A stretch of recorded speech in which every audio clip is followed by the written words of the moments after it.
that minorities in India are oppressed.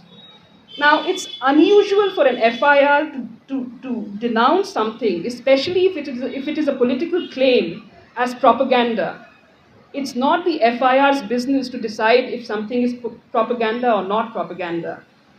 That is a political right of the people who are doing that, to mobilize and to argue that there is something wrong with the way things are going on is a democratic right. Now, on the other hand, the Supreme Court, not the Supreme Court, us, India, does not recognize the concept of political prisoners. अगर आप high court के canteen में या supreme court के canteen में वक्त गुजारें, so in a day or two you're bound to hear this about certain lawyers कि अरे वो ऐसे ही हैं, वो एक्टिविस्ट हैं, अरे वो लॉ नहीं करते हैं, वो पॉलिटिक्स करते हैं. Even in the courts, a lot of times the judges say to us कि don't go there, don't make your argument political, stick to the law. You hear this everywhere. You hear this on TV channels कि आप तो politicize कर रहे हैं मामले को. Ironically, you even hear this in the political arena कि कांग्रेस खाकी पैंट्स क्यों जला रही है, वो तो politicize कर रही है. And I've been asking myself, what does it mean to not politicize an issue in court? What does it mean to be political or not political in the courts? And I remember I've now unearthed this book which I had got when I was a young law student. पतली सी किताब है, Introduction to Political Philosophy. And the book says that politics basically asks only two questions. The first question is, who gets what?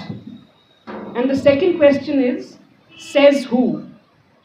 तो पहला सवाल है कि जितनी भी resources हैं, material resources हैं, how are they distributed in society? Are they treated as public goods? Ration, education, health, are they treated as public goods? Or only those people, apparently those 4% of the population that pays income tax, has any kind of moral claim to these resources? That is a political question. The other political question is, am I as a citizen entitled by right to claim these public goods? Or do I have to be a labharthi? If I comply with the duties that have been assigned to me, is it up to the government of the day and government largesse to either give me those goods or not give me those goods? These are all political questions. And these are all cases that come to court. Are public goods freebies or are they your rights? So in a context like that, I ask myself often, how do you escape political questions in a court of law? How do you stay away from political questions? And it's not just about material goods. It's also about distribution of liberty, distribution of rights. I'll give you an example from just last week. इत्तेफाक से ये हुआ पिछले हफ्ते कि दो important cases एक साथ कोर्ट में आए. पहला मामला था कर्नाटका की ईदगाह का.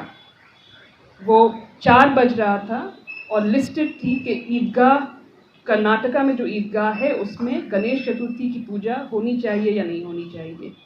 और उसी वक्त एक बहुत सीनियर एक्टिविस्ट हैं जो कि अब शायद 2 महीने से जेल में हैं, उनकी बेल लगी. और चूंकि दोनों बहुत बड़े मैटर्स थे तो दोनों में वकील जो थे वो एक ही थे. स्टेट की तरफ से जो उनके मोस्ट सीनियर लॉ ऑफिसर्स हैं वो दोनों केसेस में पेश हो रहे थे, और दूसरी तरफ से भी a very respected, a very senior private lawyer was going to appear. So the private lawyer said to the court that if I have to make a choice, I'll argue the liberty matter, I'll argue the bail matter, I'll hand over the Eidgah matter to another colleague. But the state objected, and the law officer of the state said, no, I have to deal with both matters. So kindly adjourn liberty to next week. I can't deal with liberty right now. I have to attend to property matters. So liberty was adjourned, and he appeared in the matter of the Eidgah, which is basically a property matter. This is a political question also. He made a political choice, not for himself, but on behalf of the whole state. And he prioritized property over liberty. How do you get away from choices like these in a court of law? And now the second question. Who gets what and who decides? And I would argue that who gets what is always decided by people who hold political power. And sometimes people who hold political power defer to the constitution. They say कि भाई constitution को decide करने दीजिए कि किसको क्या मिलेगा. Affirmative action can be a basis. Minority rights could be a basis. But at other times, people who hold political power don't defer to the constitution. They defer only to majoritarian sentiments. They say कि हमारे पास ताकत है, हम उस basis पे decide करेंगे कि किसको क्या मिले और किसको क्या नहीं मिले. So therefore, politics to my mind is about the business of changing this equation, this status quo that is forever deciding who gets what. I remember this story from when I was a child, also from when I was an adult, and it's the story of Oliver Twist. And I'm sure everyone has read this story of Oliver Twist, about this orphan boy जो कि एक यतीम खाने में पल रहा था, और उस यतीम खाने में जो लड़के थे उनको कभी पूरा खाना नहीं मिलता था. खाना होता था, खाना पकता था, खाना एक कोने में रखा होता था, मगर जब मास्टर साहब उसको सर्व करते थे, he'd never give anything more to the boys than was absolutely essential for their existence. तो लड़कों को हमेशा भूख लगी होती थी. तो एक दिन ऑलिवर ट्विस्ट जो थे उनको बाकी लड़कों ने चढ़ाया कि तुम आज और मांगना, आज मास्टर साहब से और मांगना. और वो सीन याद है हमको कि वो अपना 2 खतरा शोरबा ख़त्म करता है और उसके बाद वो कटोरा लेके जाता है मास्टर के पास और कहता है कि sir, may I have some more. And everything comes to a standstill. Sir, may I have some more? And the master's eyes pop up and he says, what? And this boy says, sir, may I have some more? और master उसको ladle से एक लगाता है sir पे. And then he's sort of beaten up and the master's looking around. Cook से कह रहा है, अपने सर्वर से कह रहा है कि इसकी हिम्मत देखो, इसकी मजाल देखो. एक तो इसको खाना देते हैं हम लोग और ऊपर से और मांग रहा है. And then the next day, he's produced before the board of directors of the orphanage. And the directors say that this boy is a troublemaker and he will get into trouble and take it from us that he'll be hanged one day. And then he's put into solitary confinement. Now, this to me is a political act. What Oliver Twist did is politics. But equally what they did to Oliver Twist is also politics. So politics is always about trying to strike a balance. The ones who don't have power, the ones who don't have access to resources, are always trying to shift that balance to disturb the power. And the people who have that power already are always trying to obstruct. They're always telling you that you are conflict entrepreneurs. They are telling you that you are anti-nationals. They are telling you that you are urban Naxals, which is really a term devoid of any meaning. What does it even mean to be an urban Naxal? But this is discursive obstruction of any kind of politics. So therefore, politics is the consciousness that something is wrong, that something is not fair. And then politics is a discursive activity when you try and get other people on your side and explain to them why you think things are not right. And then you mobilize and you want to change things. That is the essence of politics. That is the essence of your political democratic right in society. And politics is equally the business of obstructing change, to not let status quo change. So forever calling politics as chaotic or as anarchic or violent or anti-national. Now, coming back to the courts, when they say to people like us in the courts that keep politics away, the assumption is that what happens every day is not political. Only those cases are political that disturb power. The default position is not politics at all. So every day, when the courts say to us that really this is a matter of policy, migrant laborers mar gaye COVID mein, that's a matter of policy. You go back and you agitate with the government. When they dismiss cases like that, they don't think it's political. They think it's just the default position. When they say to us that the constitution must be interpreted in the moment, you know, the Babri Masjid was a great tragedy, but it must be interpreted in the contemporary moment. That's not politics. That's the default position. When they say about Gyanvyapi, what they have said about Gyanvyapi, not politics, default position. When they encourage, there is a particular gentleman in the Supreme Court, he loves to file PILs, a PIL a day, and his pet subject is uniformity. He wants uniformity of laws, uniformity of divorce laws, uniformity of curriculum, uniformity of what is sung at school. So that's his thing, uniformity. He files a PIL every day, notice is issued every day on those PILs. To me, these PILs are deeply political because they're completely deadening any sense of any alternative consciousness, right? Everything has to be similar, uniform, homogeneous. But these PILs are never looked at as being political. They are par for the course. Politics is when you question, politics is when you disturb.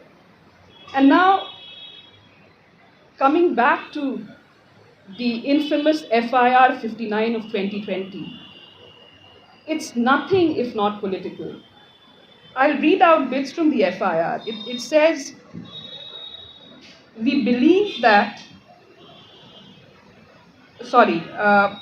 they used CAA protests to mobilize masses against the government of the day, to internationally further the propaganda that minorities in India are oppressed.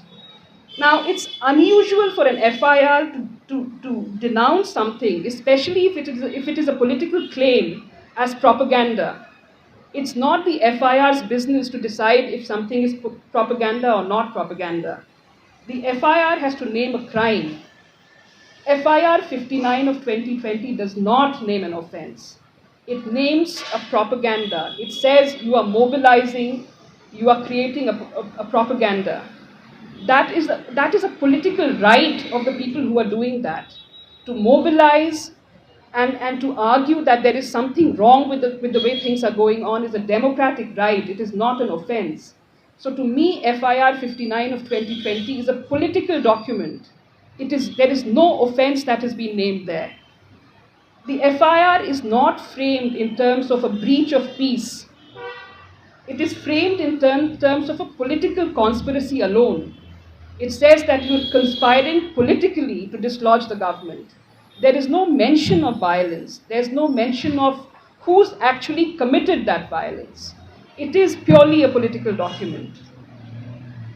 Likewise, in his bail hearing, the state's response, the state's counter, was purely political. There was no element of legalese in it. The state basically said, and decipher it if you can, because I haven't found it easy.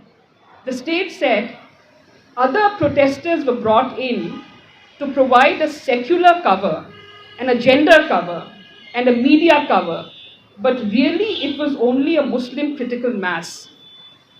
This is what the state has to say in opposition to Umar Khalid's bail application. That really you were creating a Muslim critical mass, but you were covering it by using secular language and gendered language and media language, whatever that means. Now, even if he were doing that, even if he were creating a purely Muslim critical mass, that is politics. That is his political right. That is his democratic right. He is obviously trying to disturb the status quo because he is not comfortable with it. That is what politics is all about. Here, though, the chain of events is such that nobody, least of all the state, is very clear about where the violence emanated from. So therefore, the responsibility for the violence, even by those who were counter-mobilized, is on the protesters. आपने क्यों mobilise किया, आपने mobilise किया तो उनको गुस्सा आया तो आप पिटे. So going back to Oliver Twist, it's a bit like the master saying, he's asking me for more food. Look at what he's doing. He's causing my blood pressure to rise. He's causing harm to me. And then Oliver Twist being slapped left and right for causing discomfort to the master. It's exactly like that. And it's not just Umar Khalid's case. Asif ke case mein, Natasha ke case mein, same argument. The charge against them was they campaigned in Muslim areas. They went to mosques and campaigned with Muslim imams. It's bizarre, this allegation. In a democratic country, to say to someone that the charge against you is that you're mobilizing is frankly bizarre.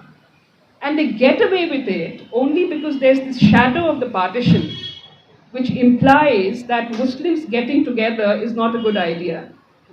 So, and then again, there's the shadow of 9/11, which implies that Muslims getting together leads to terror attacks. They don't even have to name it. They don't even have to say it. They only have to say, well, they're mobilizing Muslims, be careful. And that in itself is now being treated as an offense. Zubair ke case mein, the state had this to say. An offensive speech was given at Sitapur by Bajrang Muni to his followers on April 2nd. And the state admits that it's an offensive speech. Then the state says it was a speech about raping women of a particular community. The state says this. And then the state says about Zubair, but the accused made the speech viral on April 7th, causing communal tension. This is the state's case against Zubair.